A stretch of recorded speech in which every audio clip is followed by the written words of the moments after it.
नमो अरिहन्ताणं नमो सिद्धाणं नमो आयर्याणं नमो उवज्झायाणं नमो लोये सौवसाहूणम् जय उसहणाहिणन्दन तिहुवणनिलये कदीवतेथयर जय सयल जीववच्छल निम्मल गुणरयणनिहिणाः। पंच परमेष्टि भगवान की जय। देवादिदेव श्री 1008 ऋषभ देव भगवान की जय। परम पूज्य आचार्य श्री पद्मनंदी जी महाराज की जय। परम पूज्य आचार्य श्री विद्यासागर जी महाराज की जय। द्वादशांग जिनवाणी माता की जय। विगत कक्षा में 5 काव्य हमने पढ़े थे।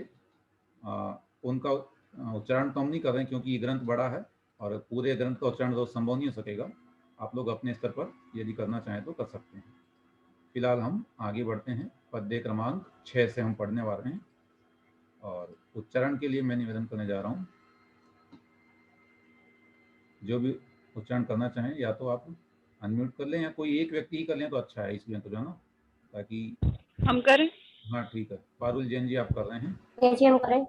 हाँ, आपको भी दे देंगे अवसर, अगले वाले काव्य में ले लीजिएगा फिर आप उसमें, मतलब दूसरे कक्षा में। अभी इसमें एक ही रखते हैं ताकि अधिक हम पढ़ सकें।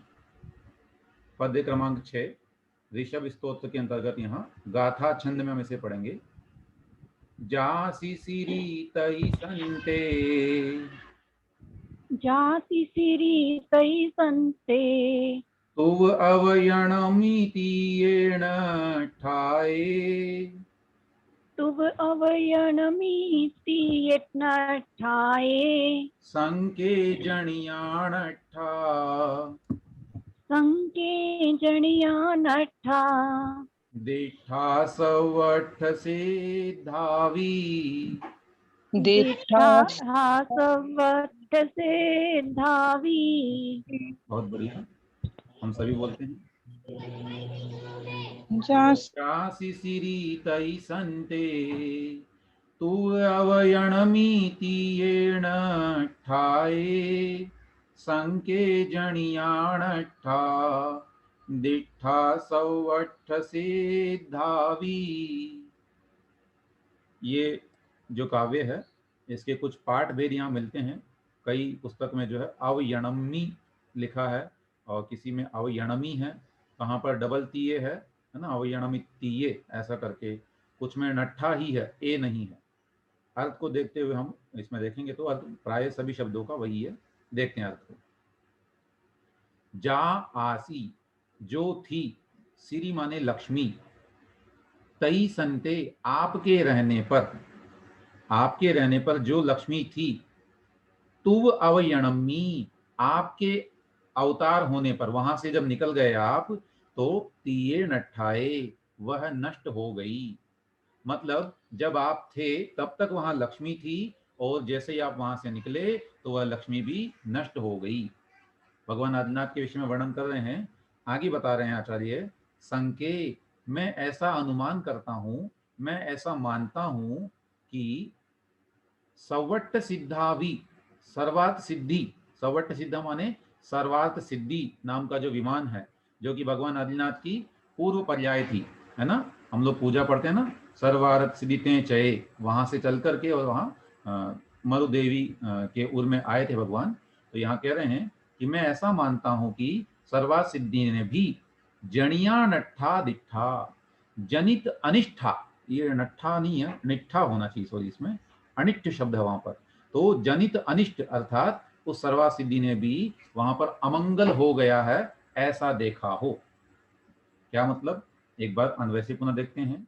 तई संते आपके रहने पर, जा माने जो, सिरी यानी लक्ष्मी अथवा शोभा, आसी माने थी, कहां पर थी, सर्वा सिद्धि विमान में। जब तक भगवान आदिनाथ वहां विराजमान थे तब तक वहां बहुत ही अत्यंत शोभा विराजमान थी, बहुत ही शोभित होता था वो विमान, है ना। लेकिन तुव अवयणमी, आपके अवतार लेने पर, जब आपने इस धरातल पर अवतार लिया, अयोध्या भूमि में आप आ गए, तब तीये नठाए, वह लक्ष्मी नष्ट हो गई, वो भी चली गई साथ के साथ। जैसे आप आए वैसे वो भी वहां से यहाँ आ गई। तो मैं संके यानी शंका करता हूँ, अर्थात मैं ऐसा मानता हूँ, मैं ऐसा अनुमान करता हूँ कि सवट सिद्धावी, सर्वात सिद्धि ने भी जनिया निष्ठा दिष्ठा, जनित अनिष्टा माने अनिष्ट को उत्पन्न करना, जिसमें अनिष्ट उत्पन्न हो गया हो, अमंगल उत्पन्न हो गया हो, ऐसी उसने देखा, है ना। भगवान का चला जाना एक प्रकार से उसके लिए अमंगल स्वरूप था। उस भव्य आत्मा का जब यहाँ आगमन हो गया तो सर्वात सिद्धि बिल्कुल शून्य हो गई। तो कितनी अच्छी भक्ति कर रहे हैं आचार्य महाराज, और भगवान आदिनाथ के पूर्व भाव को याद करते हुए कह रहे हैं कि भगवान जब आप वहां से आए होंगे तो मुझे लगता है कि वहां तो बिल्कुल अमंगल छा गया होगा और सर्वत्र ऐसा शोक छा गया होगा। यद्यपि देवों में ऐसा नहीं होता है, ये आलंकारिक वर्णन है, ऐसे सिद्धांत नहीं समझना कि भगवान जब वहां से आ गए तो सर्वासिद्धि के देव इस तरह से हो गए। वे सब सम्यक दृष्टि होते हैं और एक भगवतारी होते हैं, इसलिए उनमें ऐसा कोई शोक का प्रसंग नहीं होता, परंतु एक अलंकार के माध्यम से भगवान की स्तुति कर रहे हैं। और ये जो है यहाँ पर उत्प्रेक्षा अलंकार है ना, जब इसमें संभावना व्यक्त की जाती है, मानो ऐसा हो रहा हो या कि ऐसा लग रहा है, तो ये जो बात की जाती है ये उत्प्रेक्षा अलंकार में की जाती है। तो इसका भावार्थ बना, हे भगवान, आपके सर्वार्थ सिद्धि में स्थित रहने पर जो उस समय उसकी शोभा थी, वह आपके यहाँ अवतार लेने पर नष्ट हो गई। इससे मुझे ऐसी आशंका होती है कि इसीलिए उस समय सर्वार्थ सिद्धि भी ऐसी देखी गई मानो उसका अनिष्ट ही हो गया है। ठीक है, तो ये भगवान की स्तुति यहाँ पर आचार्य भगवान ने की। आइए अभी हम अगला काव्य देखते हैं, पद्य क्रमांक 7। उच्चारण के लिए वही जो पूर्व में निर्धारित कर दिया हमने, पारुल जी आप कर लेंगे ताकि समय हमारा बारी बारी से नष्ट नहीं हो। नाही घरे वसुहारा, नाही घरे वसुहारा, बडणम जम सुईर महित हो अरणी, बड़नम जम सुइर महित हो अरणी, आसीण ही जिणे सर, आसीन हाहि जिनेश्वर, तेण धरा वसुमयी जाया, तेण धरा वसुमयी जाया। बहुत बढ़िया, बोलेंगे हम। नाही घरे वसुहारा, बडणम जम सुईर महित हो अरणी, आसीण ही जिणे सर, तेण धरा वसुमयी जाया। कह रहे हैं नाही घरे, पहले मैं आपको पंक्ति से अर्थ बता रहा हूं, फिर अन्वय की ओर चलेंगे।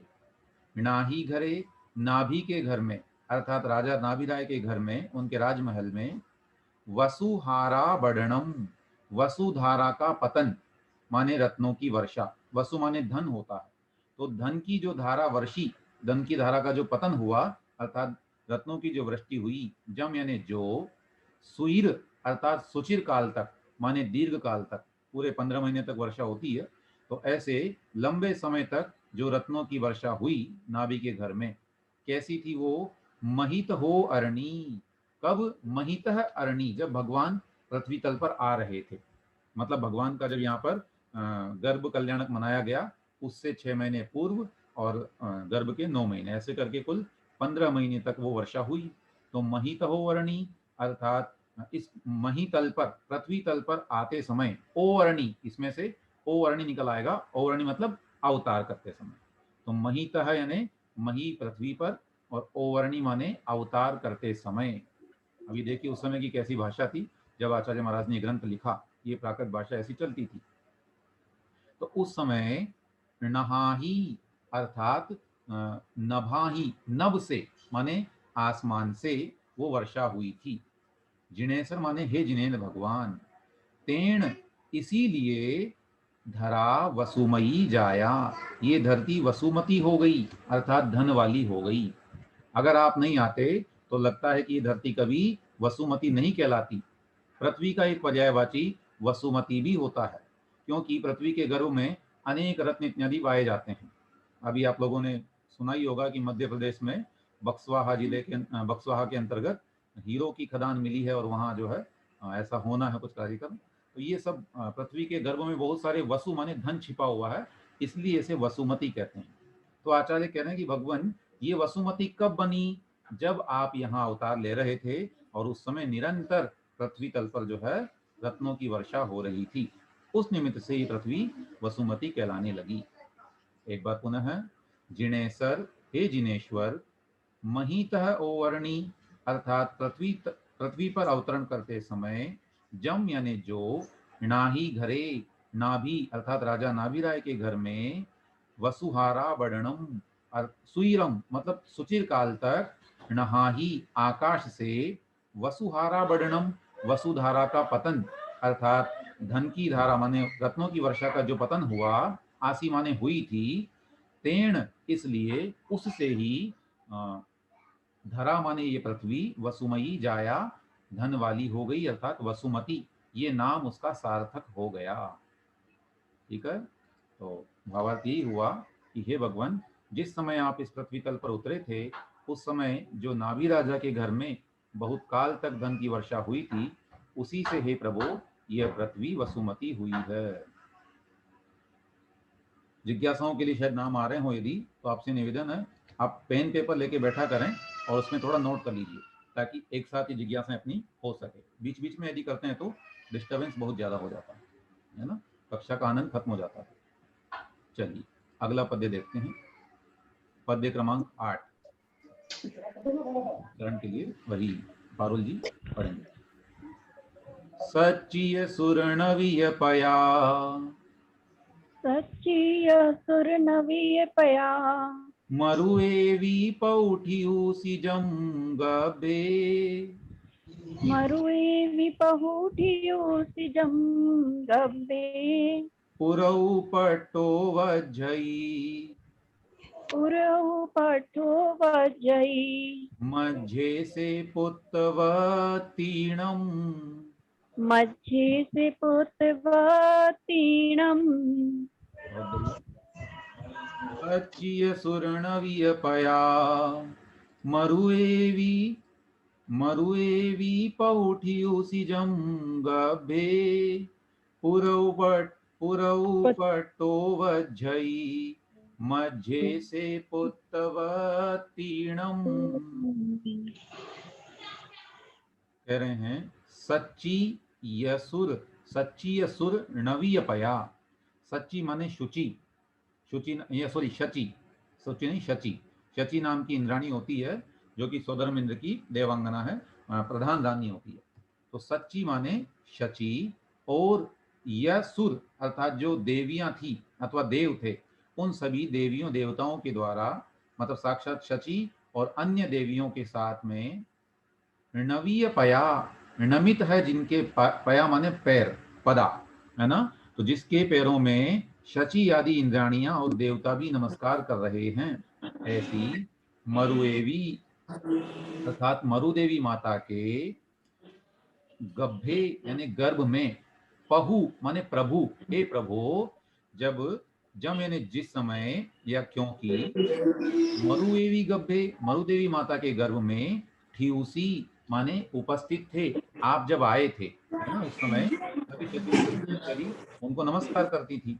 तो ऐसे उस काल में क्योंकि आप आए थे माता के गर्भ में, इसलिए पुरऊ पट्टो, पुरऊ माने पुरतः अर्थात सामने की ओर, पट्टो माने पट्ट, बज्जई माने बंधता है, अर्थात उनके समक्ष जो है ये प्रधान है, सबसे आगे रहेगी, ये स्त्रियों में सबसे श्रेष्ठ स्त्री कोई है तो वो मरुदेवी है, इस बात की सूचना दे रही है वो, है ना। तो उनके आगे पट्ट बनता माने वो पटरानी कहलाती है, पूरे स्त्रियों में पट्ट है वो। कहाँ है तो लिख रहे हैं पुत्रवत्तीर्णम मध्य, पुत्रवत्तीर्णम अर्थात पुत्रवतियां। बाकी सबको म्यूट कर दीजिए भैया जी, आवाज डिस्टर्ब हो रही है। संभवतः अब नहीं होना चाहिए, कर दिया हमने म्यूट।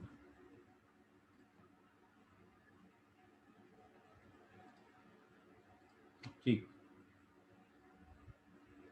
सभी लोगों से एक निवेदन और है, अपना वीडियो ऑफ रखें ताकि नेटवर्क इशू नहीं बने। ऐसा होता है कि शायद वीडियो ऑन रहने से प्रॉपर आवाज़ नहीं जा पाती, इसलिए अनावश्यक रूप से वीडियो ऑन न करें। चलिए तो देखते हैं अभी। पुत्रवत्तीणम मध्य, पुत्रवत्तियों के मध्य में, अर्थात पुत्रवती कौन होती है? माता। तो सभी माताओं के मध्य में पुरऊ पट्टो, सामने रहने वाला पट्ट माने उनके समक्ष, माता के सामने ही पट्टो वज्जे माने पट्ट बनता है, अर्थात वे सबसे प्रधान माँ हैं। सारे श्रेष्ठ माताओं में सबसे श्रेष्ठ माता है। और यही भाव हम लोग भक्तामृत स्तोत्र के 22वें काव्य में पढ़ते ही हैं। स्त्री नाम शतानि शतशो इत्यादि पूरा काव्य आप सभी को याद होना चाहिए और आप जानते भी हैं। ठीक है, तो इसका अर्थ ये हुआ कि हे प्रभु, आप मरुदेवी माता के गर्भ में स्थित हुए थे, इसीलिए मरुदेवी माता के चरण सची माने इंद्राणी है ना, सची देवी जो है, और देवों के द्वारा नमस्कार किए गए हैं। और जितनी भी पुत्रवती स्त्रियां थी उन सब में, उनके मध्य से माने उस माता का ही पद जो है वो सबसे प्रथम रहा। पुरऊ पटो है ना, और कई स्थानों पर शायद पट्टों के स्थान पर पदों मिलता होगा, तो पुरऊ पदो मतलब सबसे श्रेष्ठ पद, आगे वाला पद है ना। पुरऊ माने सामने होता है। तो ये चीज जो है वो माता के सामने वही सबसे अच्छी थी, श्रेष्ठ थी, उसके जैसी कोई माता आज तक हुई ही नहीं। ठीक है, चलिए तो यहाँ पर भी आचार्य भगवान ने आदिनाथ भगवान की स्तुति करते हुए और उनकी माता को श्रेष्ठ बताया कि वो भी क्यों श्रेष्ठ थी, क्योंकि आपने उसमें जन्म लिया था। तो इस तरह से यहाँ पर स्तुति भगवान आदिनाथ की ही हुई। चलिए पद्य क्रमांक 9। हाँ, उच्चारण के लिए मैं, वो आप हैंड रेस करना पड़ेगा शायद आपको, तो तभी अनम्यूट कर पाऊंगा मैं। चलिए अन्य को कर देते हैं इसमें निवेदन अब, क्योंकि वो नहीं मिल पा रहे हैं मुझे। अलका चांदीवाल जी आप कर लीजिए, अनम्यूट कर लें आप। ठीक है भैया। अंकथे तई दिठे, अंकथे तई चिट्ठे, जन्तेण सुरालयं सुरिंदेण, जन्तेण सुरालयं सुरेन्द्रेण, अणिमे सत्त बहुत्तम, अणिमे सत्तबहुत्तम, सयलं नयनान परिवर्णम। सयलं नयनानपरिवर्णम्। बहुत बढ़िया, बोलते हैं सभी। अंकथे तई दिठे, जन्तेण सुरालयं सुरिंदेण, अणिमे सत्त बहुत्तम, सयलं नयनान परिवर्णम। अंकथे, अंक में स्थित होने पर, तई माने आपके, अंक माने गोद है ना, पहले भी शब्द आया है। संस्कृत में भी अंक बोलते हैं गोद को, क्रोड भी बोलते हैं, क्रोड़ी कृता शेष शरीरी वर्गा, ये हमने अभी अभी सामायिक पाठ में पढ़ा था। तो अंकथे माने क्रोड में स्थित, तई दिठे आपको देखने पर, जंतेण, जंतेण अर्थात जाते समय, कहाँ जाते समय? सुरालयम, सुरों का आलय है जहां पर, देवों का निवास है जहां पर, अर्थात जहां पर देव रहते हैं। रहने का मतलब वहां निवास तो नहीं, एक तरह से यहाँ लेना चाहिए जहां देवता रमण किया करते हैं, ऐसा सुमेरु पर्वत। उस सुमेरु पर्वत पर जाते समय सुरिंदेण, सुरों का जो इंद्र है, देवराज इंद्र, सौधर्म इंद्र, उसके द्वारा गोद में स्थित आपको देखने पर, जब उसने आपको देखा तो क्या हुआ? अणिमेषत बहुतम, अणिमेष माने निर्निमेष होना, निमेष बोलते हैं पलक के झपकने को। देवताओं की विशेषता होती है कि उनके पलक नहीं झपकते। तो अणिमेषत अर्थात निर्निमेषपना या अनिमेषपना है ना। निर्निमेष शब्द शायद वहां पर भी आया महावीर अष्टक इत्यादि में, तो यही यहाँ पर कह रहे हैं। अताम्रम यक्षु कमल युगलम स्पंद रहितम, है ना। भगवान के जो दोनों आंखें होती है वो स्पंदन से रहित होती है, ऐसे देवताओं की भी होती है। तो अणिमेय सत्व माने पलकों का न झपकना, और बहुतम यानी बहुत्व बना लेना। भगवान को जो है वो 1000 आंखें बना करके देखता है इंद्र, तो 1000 आंखों का होना, इन दोनों जो विशेषताएं हैं, इन दोनों विशेषताओं को सयलम माने सफलम, अर्थात उसने सफल नयनाण यानी नयनों का, साफल्य, परिवर्णम यानी प्रतिपन्न किया माने समझा।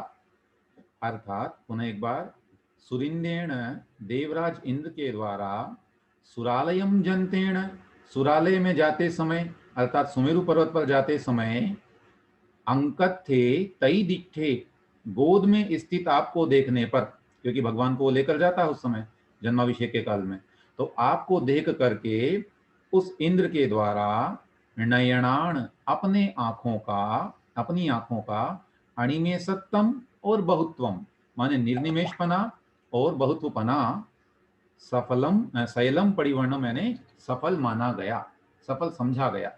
उसी समय उसको लगा कि कितना अच्छा हुआ कि मेरी आंखें झपकती नहीं हैं, अगर मेरे पलक झपकते तो उतनी देर के लिए मैं भगवान को देख नहीं पाता। और ये भी कितना अच्छा हुआ कि मेरे अंदर 1000 आंखें बनाने की क्षमता है, तभी तो मैं भगवान को जी भर के देख पा रहा हूँ, 2 आंखों से तो मैं देख नहीं सकता था। तो उसने दोनों विशेषताओं को बड़ा सफल समझा, और ये भगवान के अनुपम सौंदर्य और बिल्कुल उनके शक्ति इत्यादि को सूचित करता है। तो भावार्थ बना इसका कि हे भगवान, हे जिनेन्द्र, सुमेरु पर्वत पर जाते समय इंद्र की गोद में स्थित आपका दर्शन होने पर उसने अपने नेत्रों की निर्निमेषता माने झपकने का अभाव और अधिकता माने सहस्त्र संख्या को सफल समझा। वह भी धन्य हो गया कि मैं कितना अच्छा हूं, मुझे ऐसा अवसर मिला। तो ऐसे हमारे जिनेन्द्र भगवान हैं, और कितना सुंदर वर्णन आचार्य महाराज यहाँ पर कर रहे हैं। अभी तक हमने जो भी स्तुतियां पढ़ी है, कई नए नए यहाँ पर उपमान मिल रहे हैं, ऐसे उपमान इत्यादि नहीं पढ़ने को मिले और जो यहाँ पर देखने को मिल रहे हैं। वर्णन हम सभी ने पढ़ा है ये कि भगवान को ऐसे ऐसे करता है इंद्र वगैरह, परंतु यहाँ जो वर्णन आ रहा है उसको जोड़ करके तो भगवान की स्तुति ये प्रथम बार आचार्य महाराज के ग्रंथ में हमको देखने मिल रही है। और ये आचार्य श्री की मतलब पद्मनंदी महाराज की कवित्व शक्ति को बड़ा सूचित करता है। एक पद्य और लेते हैं, या 2 भी ले सकेंगे अगर समय रहेगा तो। पद्य क्रमांक 10, उच्चारण शकुंतला जैन जी आप कर लें, अनम्यूट कर लीजिए। तीर्थतणमावर्णो तीर्थतणमावर्णो तीर्थतणमावर्णो तीर्थतणमावर्णो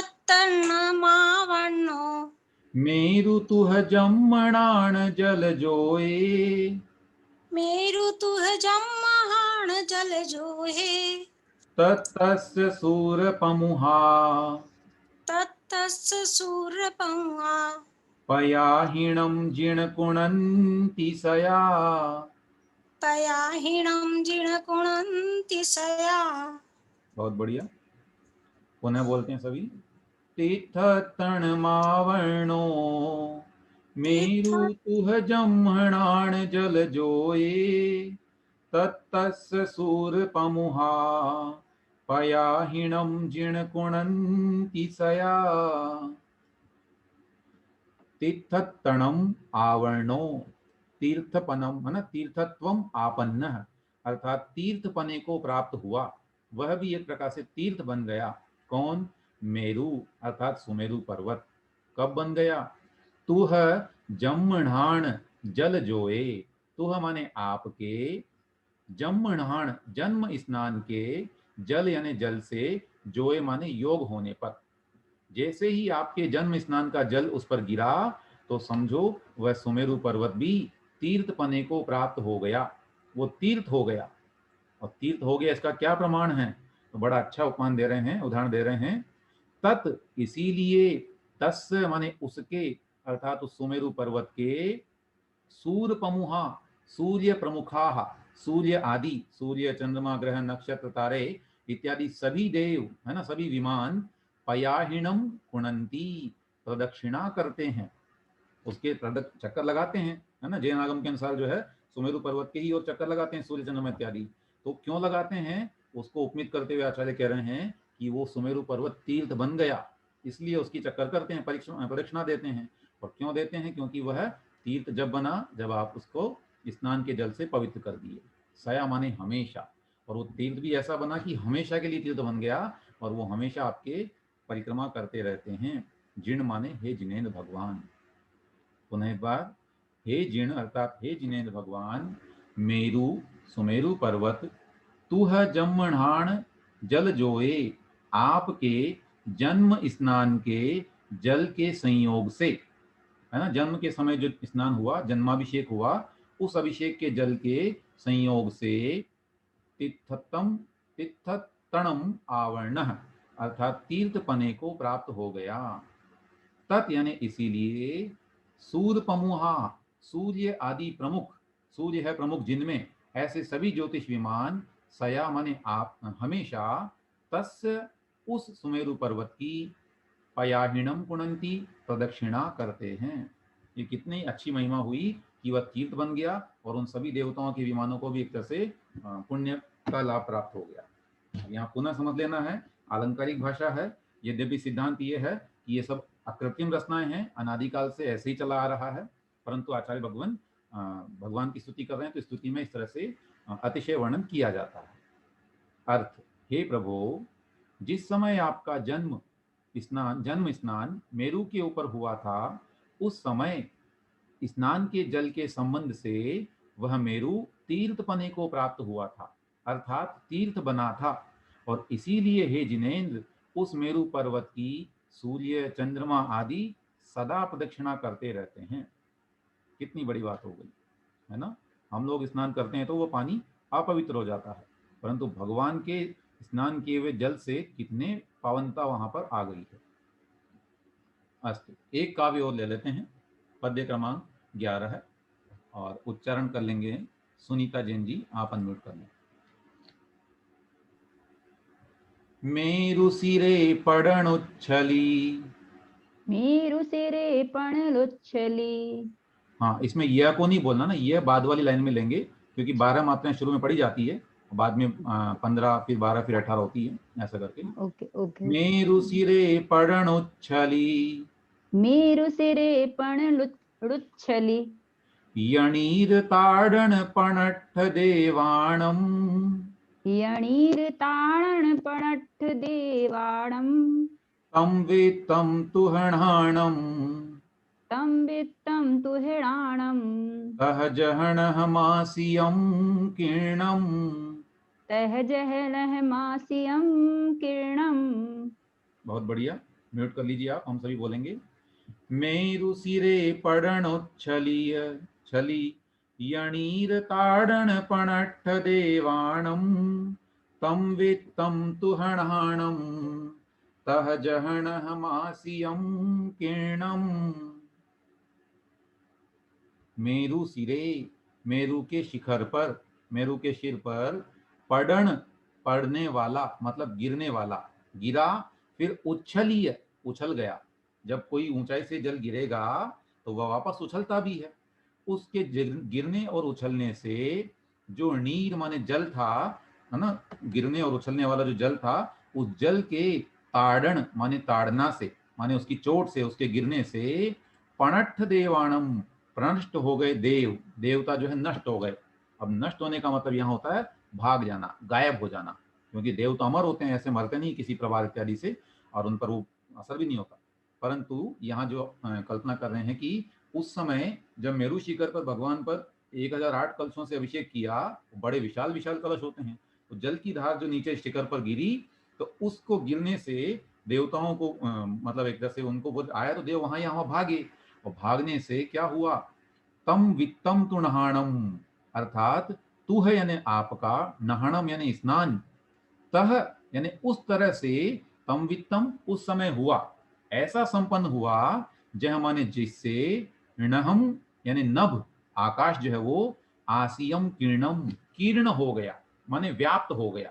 किससे व्याप्त हो गया, देवताओं से और पानी से, है ना, क्योंकि देवता भी यहाँ वहां दौड़े उस समय, तो वह पूरा का पूरा आकाश भर गया, और जल की राशि भी जो है वो पूरे आकाश में फैल करके, और आकाश को जल से व्याप्त उसने कर दिया। तो ये भी एक बड़ी अच्छी ही उपमा, और आचार्य महाराज भक्ति कर रहे हैं कि मेरु सिरे, सुमेरु पर्वत के शिखर पर, पड़न उच्छलीय, पढ़ करके नीचे गिर करके उछलने वाला, और उछल करके फिर नीर यानी जो जल था, उस जल के ताड़न माने उससे ताड़ित, उससे प्रताड़ित, पणट्ठ देवाणम, देवों के द्वारा इधर उधर भाग जाने के कारण, तुहणाणम, आपका जो स्नान था वह स्नान तह वित्तम, इस तरह से संपन्न हुआ कि जह, जिसके कारण नहम आसियम किरणम, अर्थात पूरा आकाश जो है वह व्याप्त हो गया था। ठीक है ना, फैल गया था उसमें पूरे आकाश में देवों का समूह। तो ये भावार्थ हुआ। और आप कल्पना कर सकते हैं जब गोमटेश बाहुबली के वहां पर अभिषेक किया जाता है, मस्तकाभिषेक, तो जल की धारा नीचे जब आती है तो निश्चित रूप से सभी लोग उस समय एकदम से आगे पीछे होते ही होंगे। वैसा ही दृश्य यहाँ भी है।